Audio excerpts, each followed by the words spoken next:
Hello, and welcome to the ImpediMed webinar series. My name is Joanne Yao, and I am the Vice President of Marketing with ImpediMed. Today's webinar is titled New Data, Prevent Meets Primary Endpoint, a detailed look at the final 3-year results and expert discussion. We are very excited to discuss the results of the PREVENT trial with you. We have 3 esteemed panelists joining us today, and I invite you all to join me on video. We have Dr. Shah, Director of Breast Cancer Radiation Oncology and Director of Clinical Research, Department of Radiology, Cleveland Clinic. Dr. Pat Whitworth, breast surgeon with Nashville Breast Center. And Maureen McBeth, NPT CLT LANA and a key account specialist with ImpediMed. We look forward to a lively event. There will be didactic presentations followed by panel discussion, as well as open Q&A. We encourage you to participate by submitting questions via the Q&A icon on your screen at any time during the webinar. We will answer as many questions as possible during the next hour, and we'll follow up on any questions that we are not able to address live. We're happy to offer certificates of completion for your participation in this webinar upon request. To request a certificate, you may either respond to your registration confirmation email us at info@impedimed.com, or contact your ImpediMed representative. All webinars are available for replay approximately 1 week following the event. You may find them on ImpediMed's Oncology YouTube channel, and make sure to subscribe while you're there. So now I'd like to invite all of our panelists to join me on video, and I will turn it over to Dr. Shah to present the results of the PREVENT trial. Good evening. Thank you for the introduction, Joanne. And on behalf of all of my co-investigators and co-authors for the PREVENT trial, it's my pleasure to present the results of this study, which was entitled A Comparison of Bioimpedance Spectroscopy or Tape Measure Triggered Compression Intervention in Chronic Breast Cancer Lymphedema Prevention. Next slide, please. As an introduction, I know many of you are familiar with this information, but we know that as we continue to improve breast cancer outcomes and therefore breast cancer survivorship, long-term patient quality of life and management of sequelae of treatment from breast cancer has grown in importance. We're seeing this with increased use of survivorship programs, as well as increased thoughts on screening prospectively for lymphedema. Lymphedema rates range widely from 5% in patients who undergo excision alone all the way to 50% based on patients who undergo mastectomy, axillary dissection, radiation therapy, and really depend on cancer treatment, as well as patient factors such as BMI. As we all know, lymphedema can lead to pain, infection, costly therapies, impacts on quality of life, and psychosocial outcomes, and really is a key long-term outcome that we hope to prevent in patients undergoing breast cancer therapy. Prior studies have demonstrated that early detection of subclinical lymphedema combined with immediate compression can prevent cancer-related lymphedema long-term, and that was really the question we had to answer in this trial on a larger scale with long-term follow-up. Next slide, please. So the primary aim of this study was to determine if subclinical detection of extracellular fluid accumulation via bioimpedance and subsequent early intervention with a non-invasive compression garment reduced the rates of progressing to complex decongestive physiotherapy, which is our surrogate for chronic lymphedema, as compared to using standard tape measurements. Next slide, please. As a refresher on bioimpedance spectroscopy using L-Dex, this is a point-of-care assessment, and it measures impedance at 256 frequencies up to 1,000 kilohertz. It's able to detect very small changes in volume, as small as even 2.4 tablespoons, and it's been validated against lymphoscintigraphy. In this study, we adjusted the trial and used a change of 6.5 to trigger interventions, and this is associated with an 80% sensitivity and 90% specificity in detecting subclinical lymphedema. On the right is a figure showing what an L-Dex plot for a patient may be over the course of their breast cancer journey. They often will have a pre-treatment measurement followed by post-treatment measurements, and in this case, you can see that this score triggered by going from 1.1 to 12.9. Next slide, please. In terms of the comparator arm, we picked tape measure, and I think it's important to recognize that this is not your average everyday clinic tape measure, which I think we've all seen and is not what this technique was done in the trial. This was a very regimented tape measurement, and we actually had multiple fidelity visits at the sites to ensure that it was being done this way, so that we were comparing it to the gold standard tape measure. We used a technique where measurements were taken every 10 centimeters with a minimum of 5 measurements per arm. We were using a board to ensure reproducibility with a Gulick 2 tape measure with springs ensured for consistent tension during every measurement, with each arm measured twice. And as I said, each site was trained annually to make sure we stayed consistent with this. So not what you would see in a typical everyday breast clinic, but really trying to show that we were comparing it against the best comparator we could. Next slide, please. This was an international multi-institutional trial. As you can see, many leading cancer centers throughout the United States and even outside in centers including Australia were participating in this study. Next slide, please. In terms of an inclusion and exclusion criteria, we really wanted to focus on patients who are at the highest risk of developing lymphedema. So we included pre-surgical inclusion criteria of a histologically confirmed breast cancer with planned surgery, with post-surgical inclusion criteria including stage 1 to 3 breast cancers or DCIS, with at least one of the following: mastectomy, axillary lymph node dissection or a sentinel lymph node with greater than 6 nodes, radiation therapy to the chest, breast, axilla, and or supraclavicular fossa, or taxane chemotherapy. Exclusion criteria included a history of breast cancer, plan for bilateral breast surgery, previous radiotherapy to the breast, chest wall, or axilla, previous arm lymphedema treatment, medical conditions known to cause swelling, an implanted device such as a pacemaker, and allergy to the adhesives associated with the electrodes or the compression fabrics. Next slide, please. And this is just a quick summary of the overall trial design, showing that we were taking a pre-treatment baseline measurement with both L-Dex and tape measure. Post-treatment, we were subsequently making sure they met one of the inclusion criteria on the previous slide and randomized to either L-Dex surveillance or tape measure. For the L-Dex, 6.5 is what would cause a trigger, and with tape measure, 5 to 10%. If patients triggered, they were then given intervention, which I'll describe in a moment, and then followed. If they were less than 10%, they were given compression sleeve and gauntlet. If they had greater than 10%, they progressed to CDP.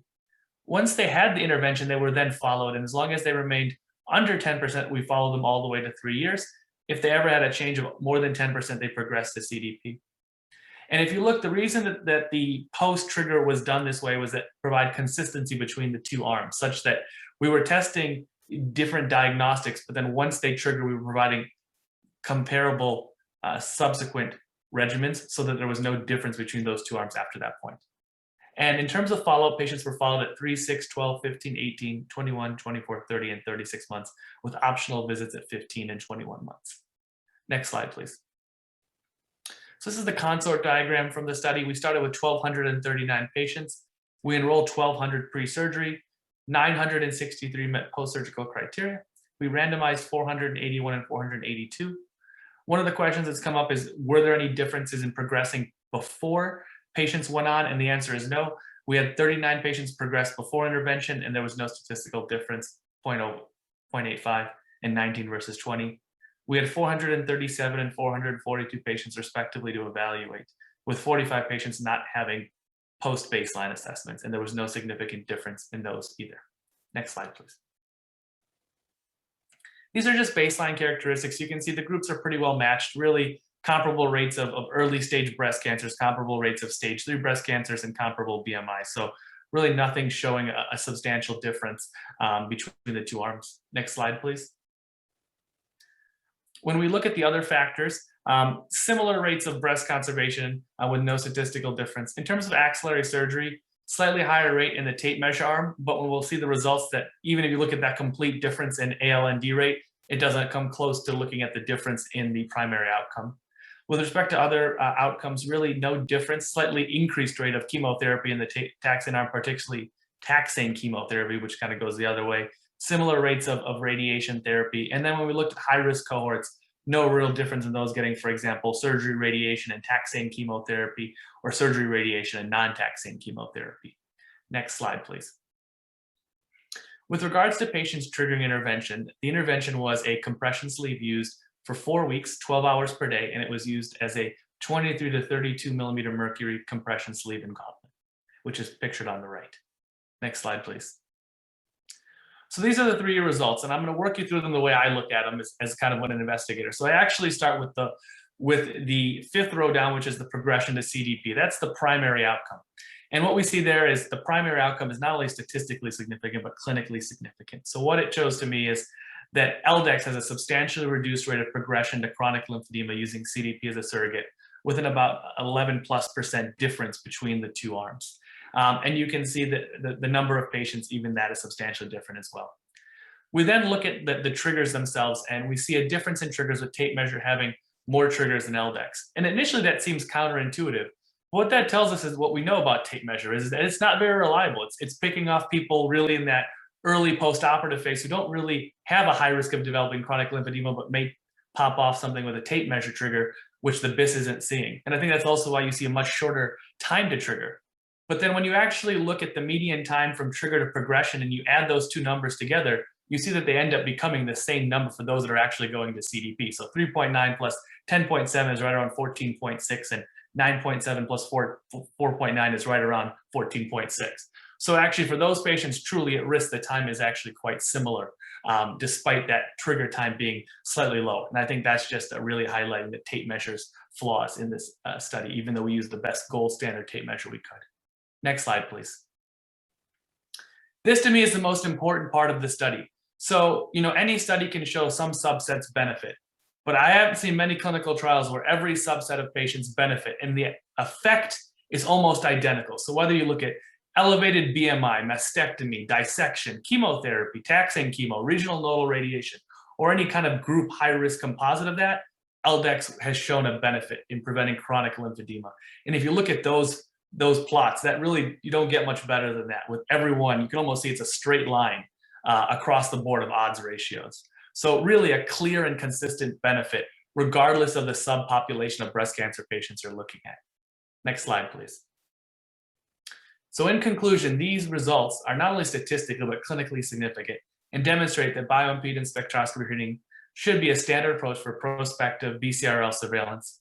L-Dex is more specific for lymphedema detection than tape measure, as it had fewer triggers and longer times to trigger, And then L-Dex, as compared to tape measure, provides a more precise identification of patients most likely to benefit from early compression intervention. Thank you very much.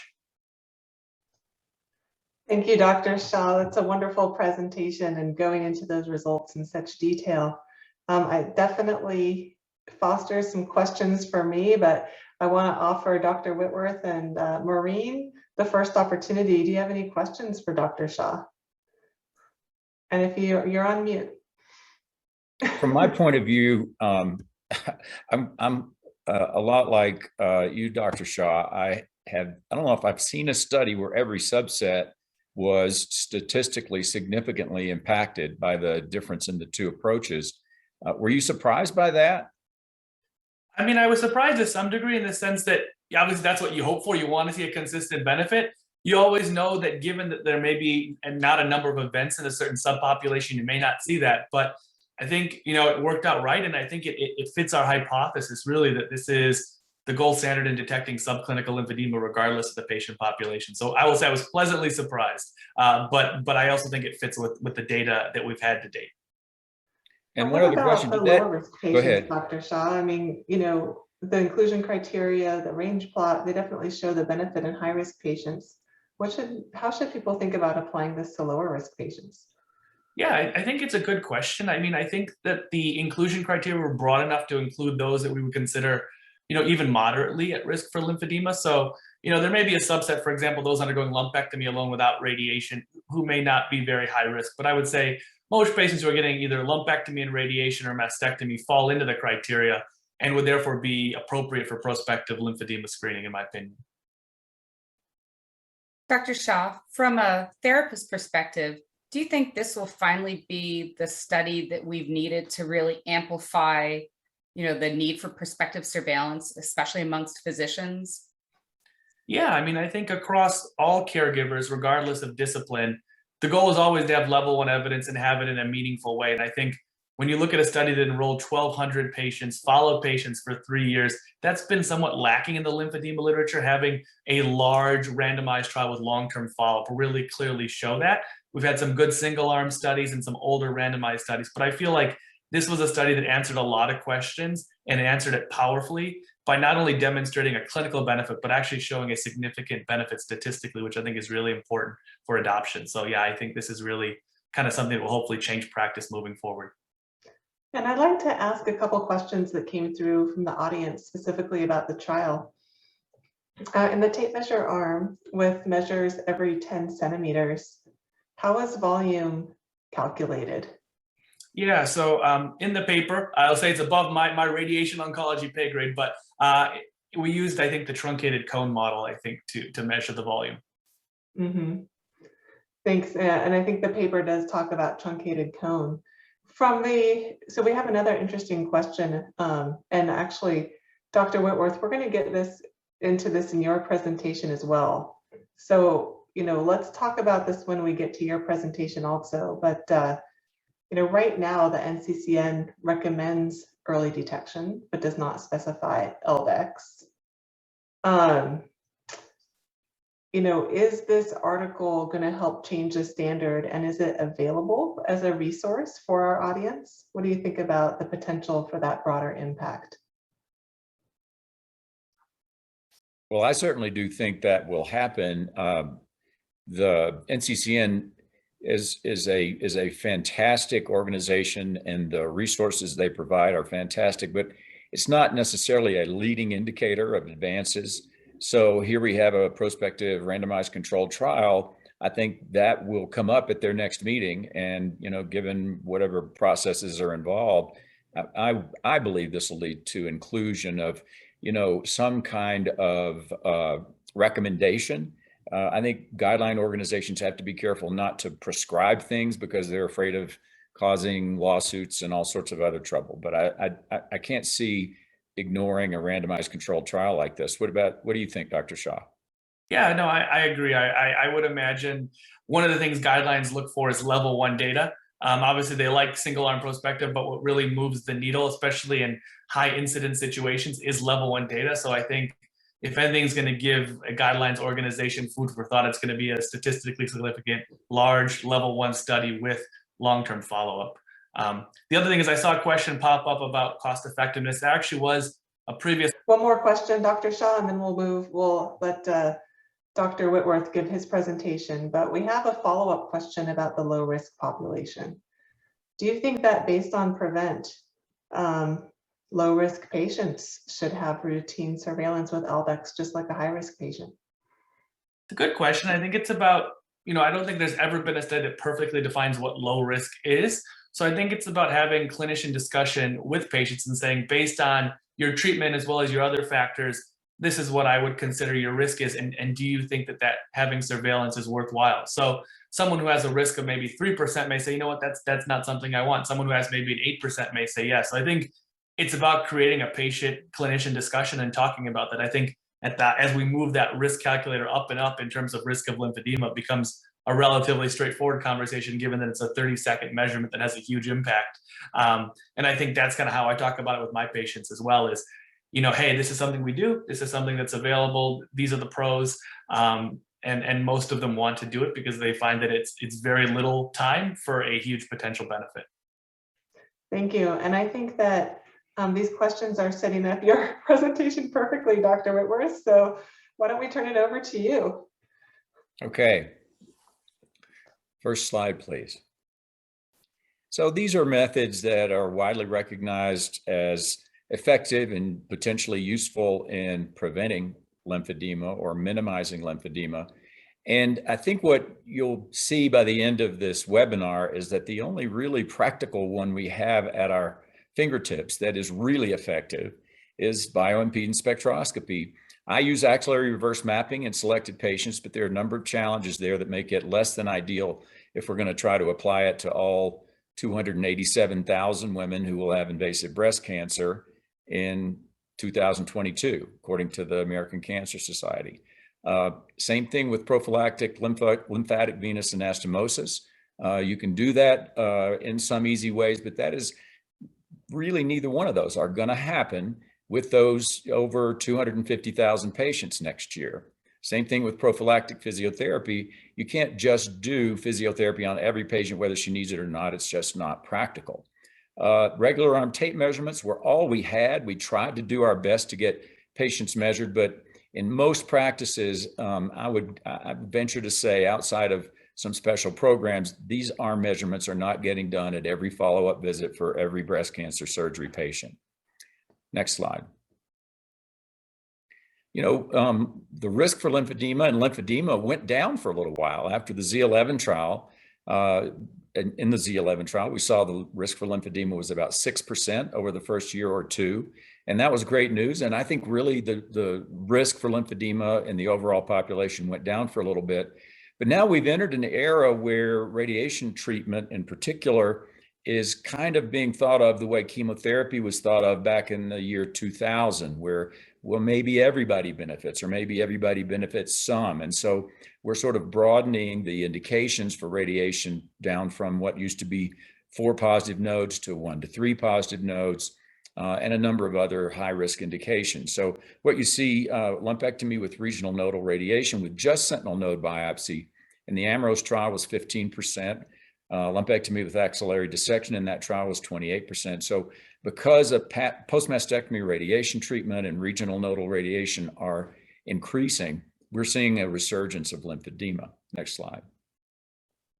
This is not only a very difficult burden for breast cancer survivors, it's extremely expensive. This is an old study, and I can't imagine what these numbers will be if they were adjusted for inflation, but this was in 2009. The excess cost over 2 years for patients diagnosed with lymphedema was $14,600. And if you look at a 17% rate, or the rate we get without bioimpedance spectroscopy in the population of breast cancer patients, that is a tremendous cost. It's close to $750 million. And so if we can reduce that incidence to 3% or 4%, certainly we're going to see a tremendous savings over that group of patients across the country. Next slide. And this is just a graphic version of what Dr. Shah was showing you. And it's very interesting, really. In the first place, you see the triggers were far fewer in the L-Dex group, in the bioimpedance group. And what this really kind of shows you is, in the first place, you get a lot of false alarms, especially early on with tape measure.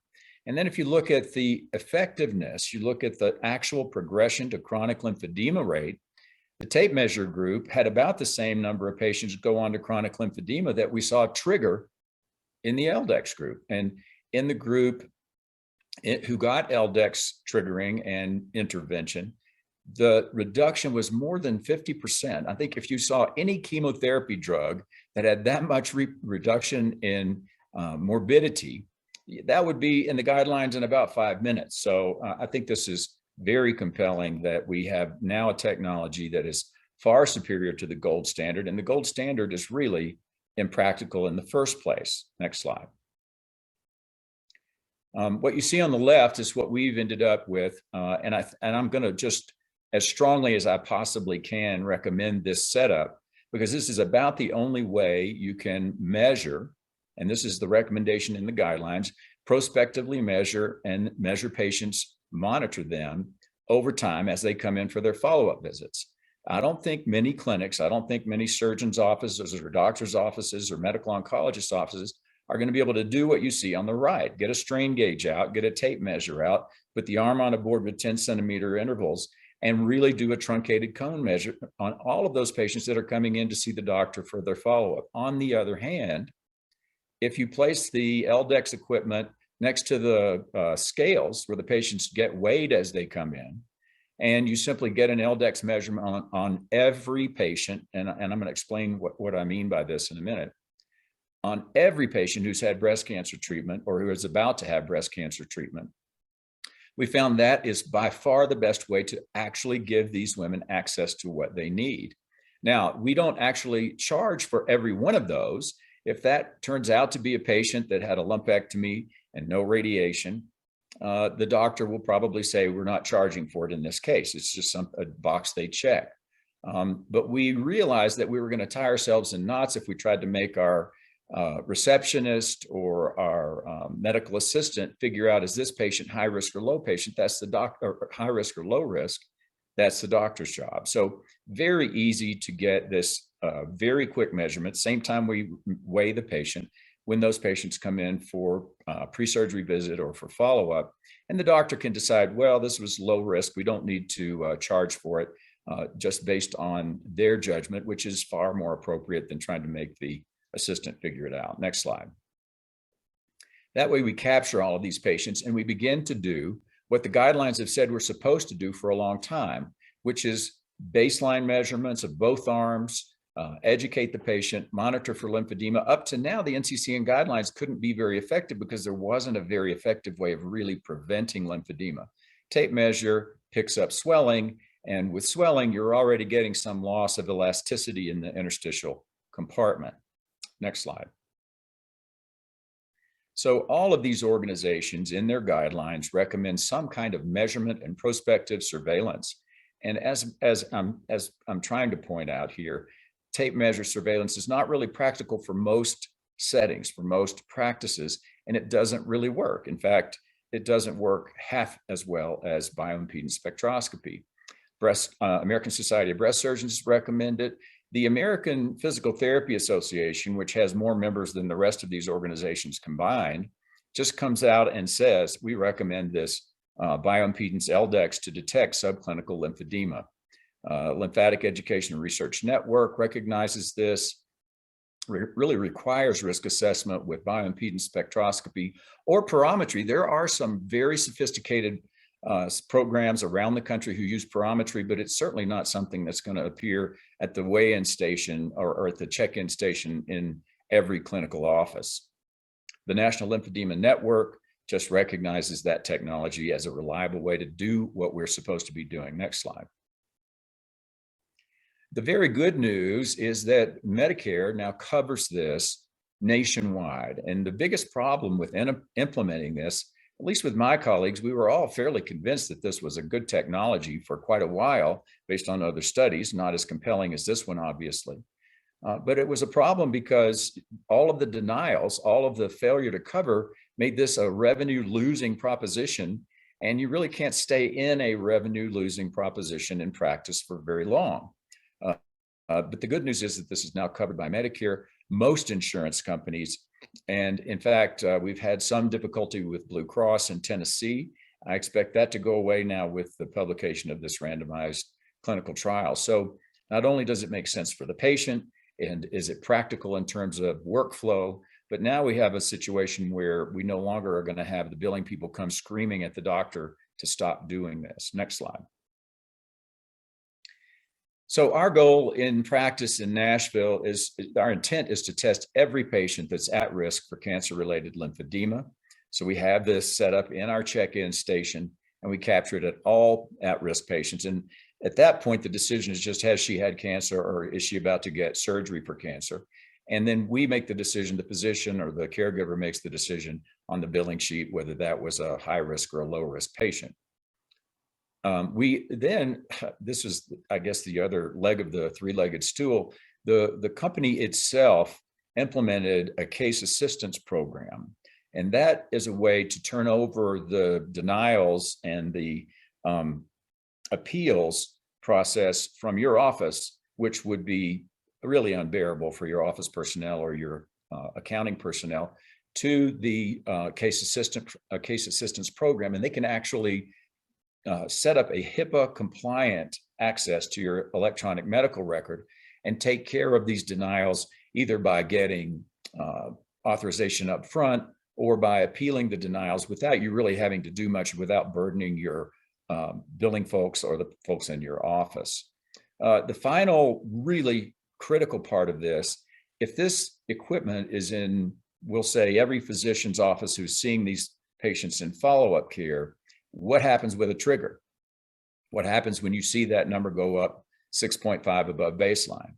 That office needs a reliable, ongoing, good relationship with a lymphedema therapist, either a certified lymphedema therapist or a rehabilitation center, to collaborate. And that center needs one of these bioimpedance devices so that they can tell when that patient is back with their arm under that 6.5 elevation and ready to go out of that sleeve and on with normal life.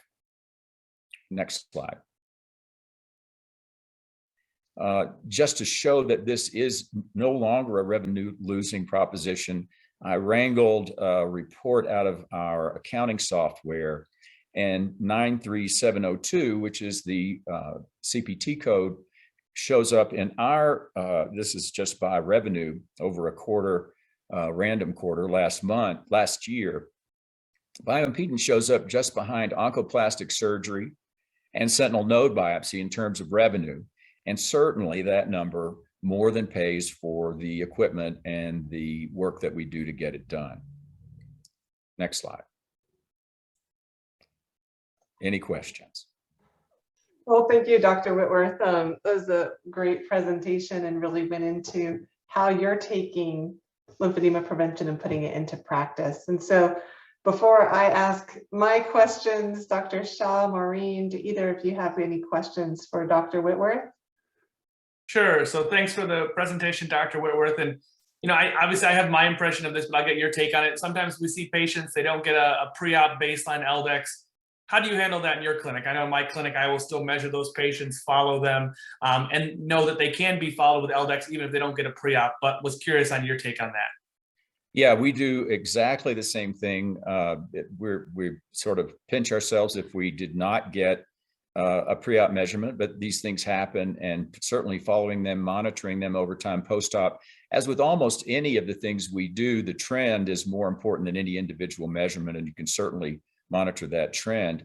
I'm kind of curious what Maureen thinks about that. Well, I've been fortunate. The facility I was at, we started back into prehab visit. Thanks. It looks like we had a little back and forth with recording there, so we've got it back up and running. Thank you. You know, Dr. Whitworth, we've had conversations before where you've told me that you have surgeon colleagues who have said, you know, they're not really sure anything could truly be done about lymphedema. Hey, I'd love to help my patients, but can it truly be stopped?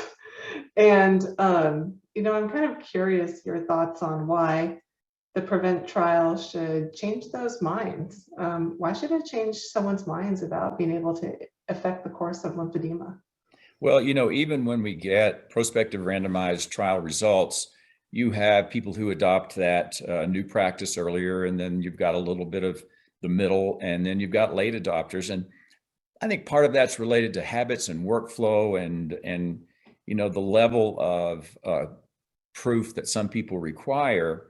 And it is hard to believe. I mean, this is kind of amazing demonstration of the effectiveness of this technology, and the fact that it's as practical it is makes it sort of embarrassing if we're not making this available for our patients. But a very good friend of mine, superb breast surgeon in Memphis, Michael Berry, looked at me, we were talking about this, and he said, but does it really work?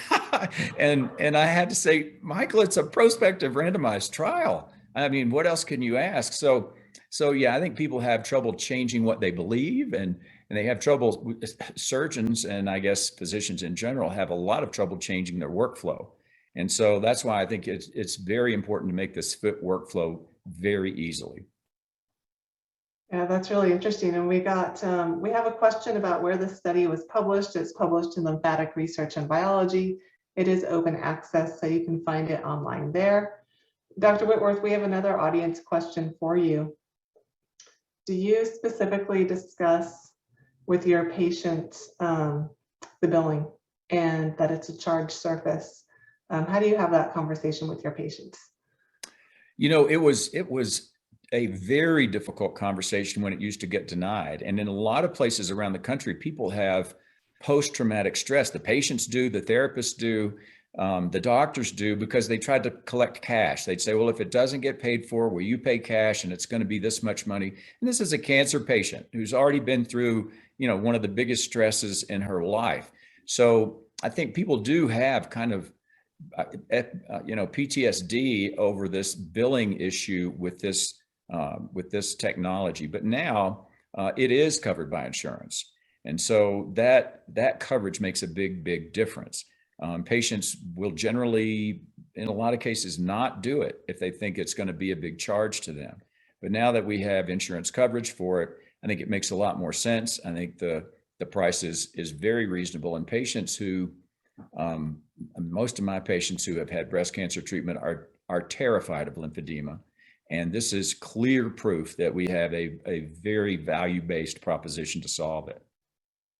Thank you, Dr. Whitworth. And that's a great segue into Maureen's presentation, which is Yes.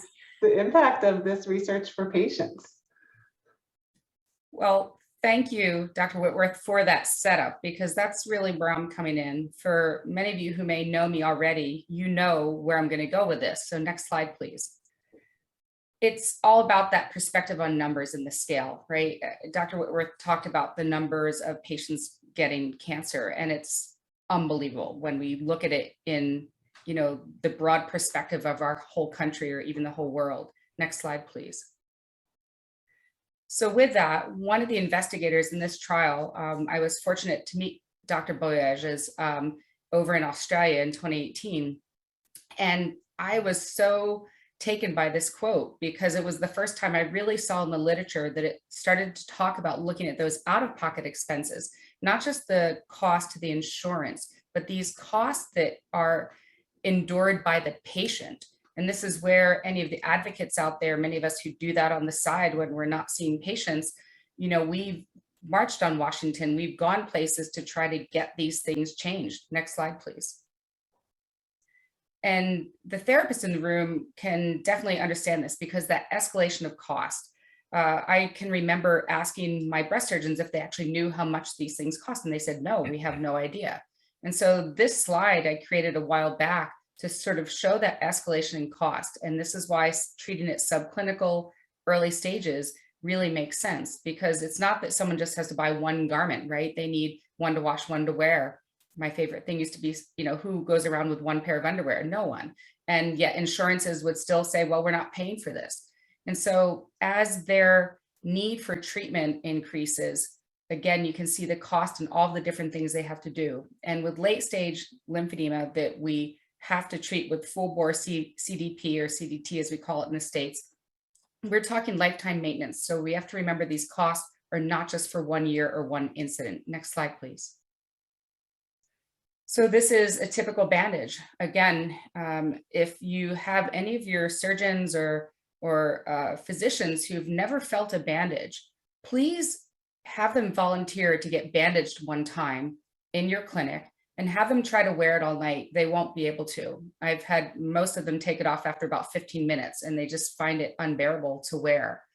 And self-bandaging, there's absolutely nothing easy about it. Even a well-trained patient who has to do this, you can see how much time it will take out of the course of the next year. So it's not just about money. Next slide, please.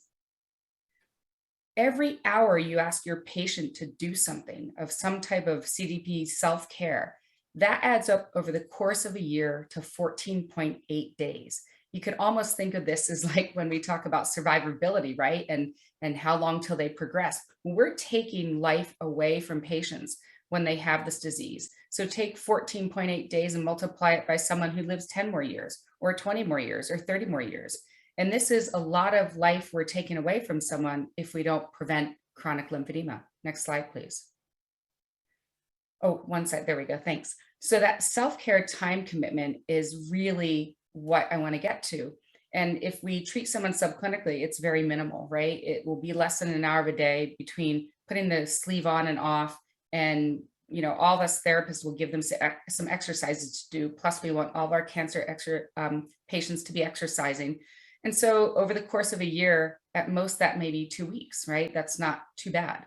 But you get someone who has to go to that next stage and perhaps get that night garment or do more care or bandaging frequently or coming back to the therapist. And now we've doubled that time. And you can see for our patients, again, with late stage lymphedema, we're really asking them to give such an extraordinary amount of time. I mean, just ask your patient how long it takes to wash a set of bandages or to clean garments and things like that. And it's just untenable, really. Next slide, please. And so I think when Dr. Boyages was talking about that out-of-pocket expense, it was captured well in a group of articles that Dr. Lorraine Dean's epidemiology team at Bloomberg School of Public Health nearby me in Baltimore, Maryland, they looked at that cost and just the cost alone, not looking at productivity. I thought I'd keep it simple for us tonight, but that $2,000 is what these women would have to deal with every year. And so I think, you know, some people can afford that. Many people can't, especially with the pandemic. Most people can't. And I liked her words that she used. She said, you know, things like it's going to whittle away their retirement savings. Did you think about that, right? When we didn't get that pre-op measurement, you know, did we realize we were taking away their discretionary spending for things like sending their kids to summer camp or going on a family vacation? And it's not just that this, again, happens 1 year or one episode, but it's that recurring burden.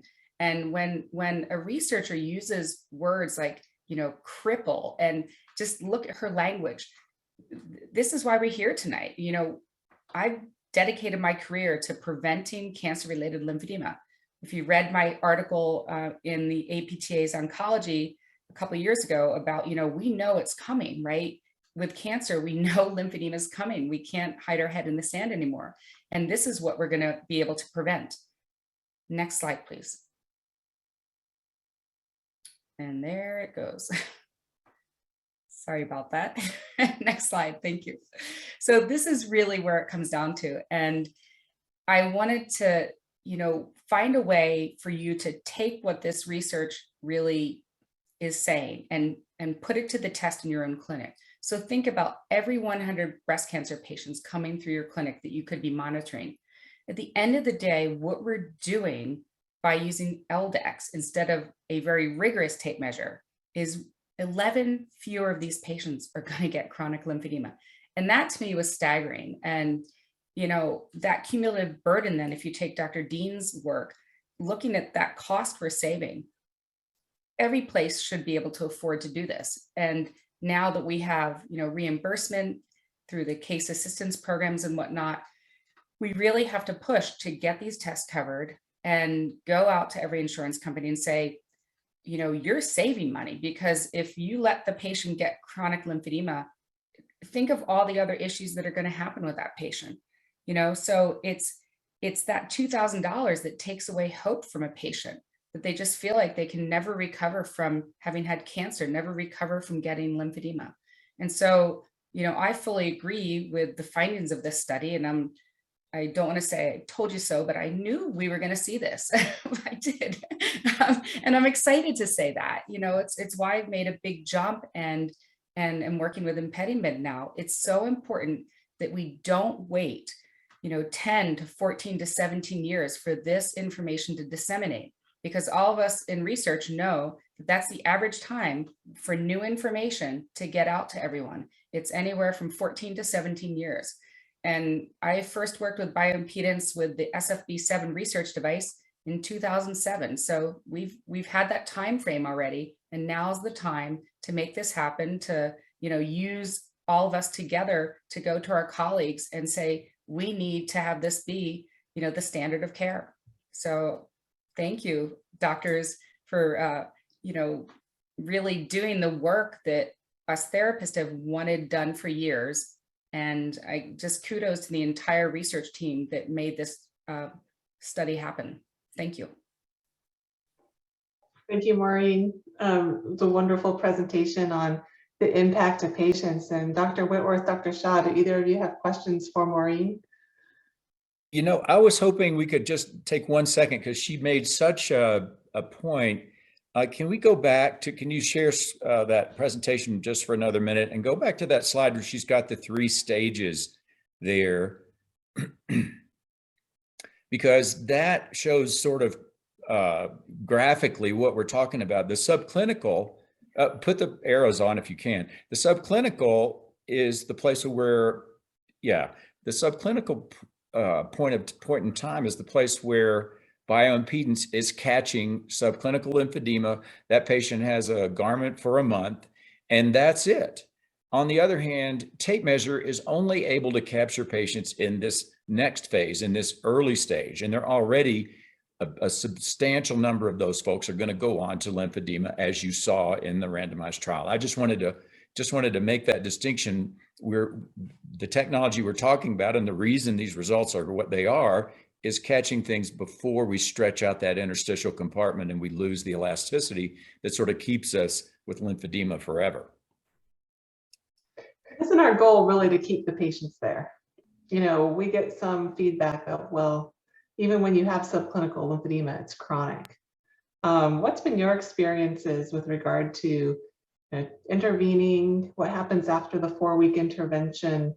Can you truly keep a patient in a subclinical state versus getting to that, the CDP that you were describing, Maureen? Yes, I mean, we can.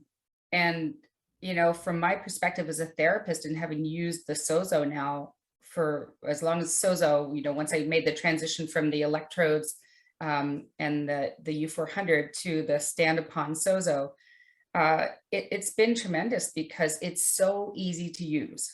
And, there's no reason not to use it. And so the patients come in and they barely say hello to me before they're like, I want to hop on SOZO first. That's what they really want to see. They want to see their numbers. And I think it gives patients actionable data. They can tell me if they've been compliant or not. They'll actually come in and say, oh, my numbers aren't going to be good because something came up and I didn't do what I was supposed to do. I didn't do my exercises. I didn't wear my sleeve. And, they may see it or they may be pleasantly surprised, but I have so much data that's unpublished on this, but I've seen it anecdotally in so many of my patients that I have very few patients who, if I can capture them early, that they progress.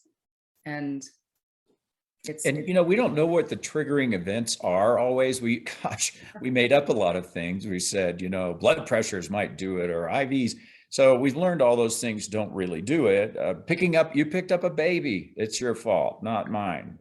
So we've learned that we don't really know what the triggering events are, but there can be triggering events. And we often see folks spike up above that, threshold and get a compression sleep for a month and never do it again, or maybe do it again a year later, but just momentarily instead of launching into a progression. I mean, and honestly, this has been my impression a long time. It's just very gratifying to see this very detailed, rigorous work Dr. Shah and his group did to prove it.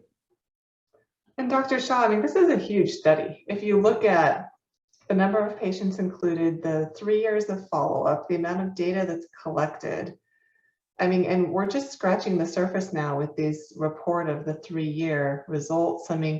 What other insight do you expect yourself and the other investigators will glean from the data collected through PREVENT? Yeah, I imagine we're going to see a fair number of subsequent studies. Obviously, the primary endpoint was the most important clinically and across the board. But I think we'll see some data come out in different directions. I think one, I know some folks have commented on that in the questions, is I think we're going to see the downstream effects of that, which is cost effectiveness analyses, number needed to treat, to show a clear benefit, from that standpoint. I think on the other hand, we're also going to look at some of those things Pat mentioned and say, do some of our commonly held beliefs about what actually leads to CDP and triggers, is that actually true? Maybe not so much, right? So having the power of, that many patients in a study allows for those types of analyses to perform. And then finally, what are the patients that are still getting through, right? It's a small number, but looking at what's that small number and maybe being even more aggressive prophylactically in those patients, right? Saying, if you have this combination of factors, is there a way to take that 7% and turn it down to 1 or 2%, right? And I think all of those are avenues of investigation that we'll look at in the years to come. Mm-hmm. Mm-hmm. Maureen, Pat, and Dr. Whitworth, Dr. Shah, any other questions? So I think we're getting some interesting questions around, what does it, what's really happening? Do we have an understanding of why, what you said, Dr. Whitworth? We had an interesting question of, does one L-Dex measurement where they're up 6.5 over baseline, are you intervening just based on that, or do you want more?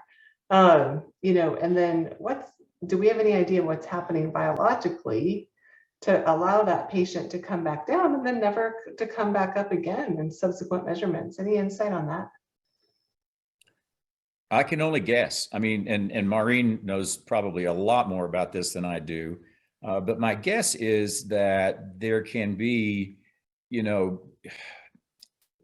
triggering events that are minor that would add up over time if we did not catch them, whether it's somebody that, for whatever reason gets a spike in their total body water or in their percentage of body water, stretches that compartment a little bit, and it's sort of the weak link in the chain of their whole body in terms of moving lymph flow around. So these are all guesses on my part, but the funny thing is, that question reminds me a little bit. Was that Michael Berry that asked that question? Because it's just hard to believe, and yet here we are. We have the randomized control trial data.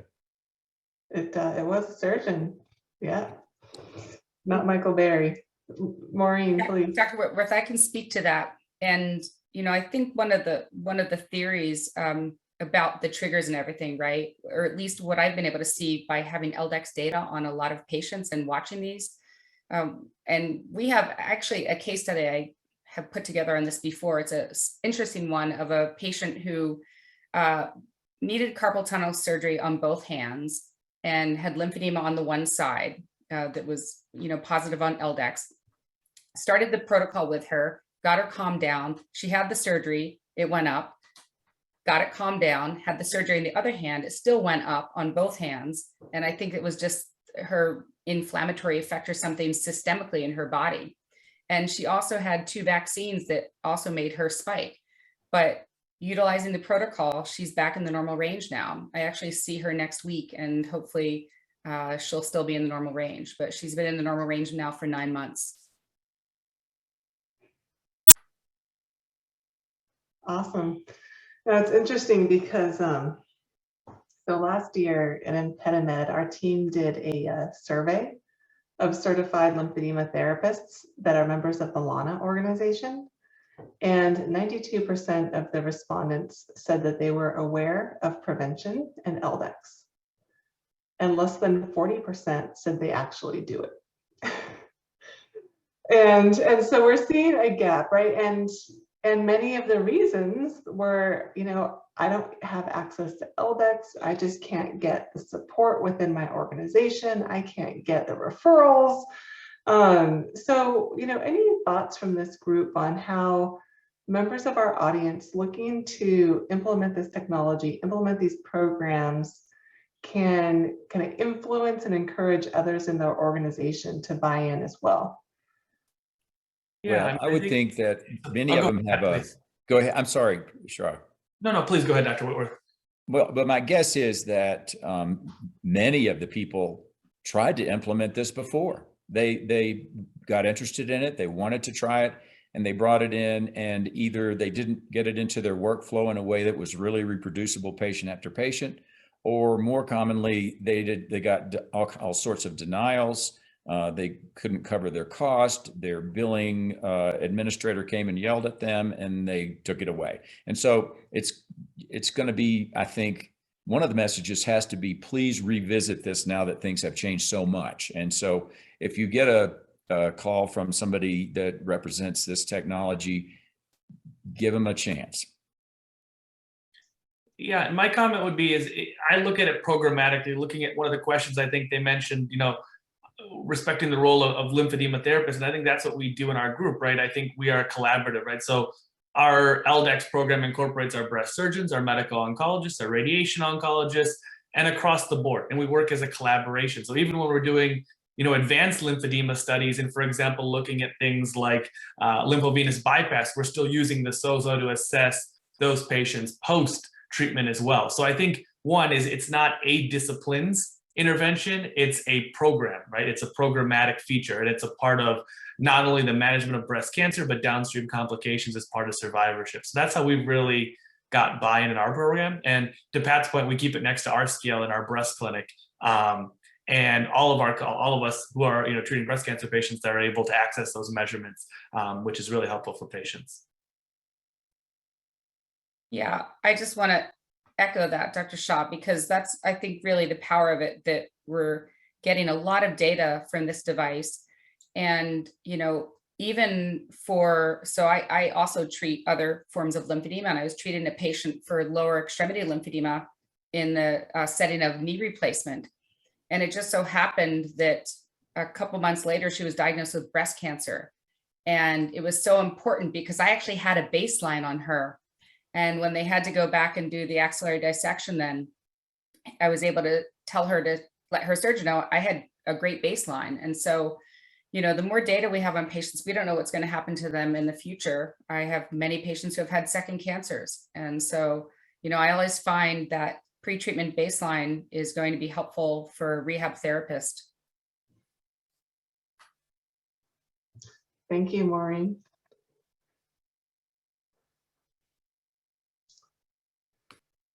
Any closing? We're getting to the end of the webinar. I was just kind of looking through the questions, and we have a lot of questions. Many of them are really specific questions about how to interpret L-Dex. And I wanted to let the audience know that our next webinar on March 15th is all about L-Dex. So how to understand it, interpret it, use it. So all these questions that are coming through about impacts of chemo and radiation on an L-Dex score, timing to take measurements, how do I know if they're subclinical, stage 1, stage 2, stage 3.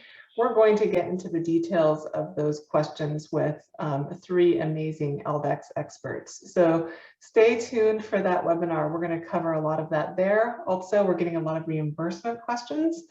If you have a specific reimbursement question, we would love to have our team contact you directly for your specific situation. And we're going to have another reimbursement webinar in April. We have a couple on our oncology YouTube channel, one from last November that has amazing information. And then in April, we're going to have another one to dive into reimbursement because it's an important topic that we've touched on. So just I think before we wrap up here, would love to hear from each of our panelists, just closing thoughts on the PREVENT trial. What stands out to you, and what do you see as the future for lymphedema prevention? And so Maureen, I'll start with you. Thanks, Joanne, and thanks to my esteemed panelists. I really think this is going to set us up. This is going to be the future. I think this is the, RCT that we needed. And I'm so excited to say that, like the APTA, I hope that they update their clinical practice guidelines and make them even stronger with this, and that we see it start to trickle down into the other organizations, and that the insurance payers start to follow suit as they should. Thank you. Dr. Whitworth.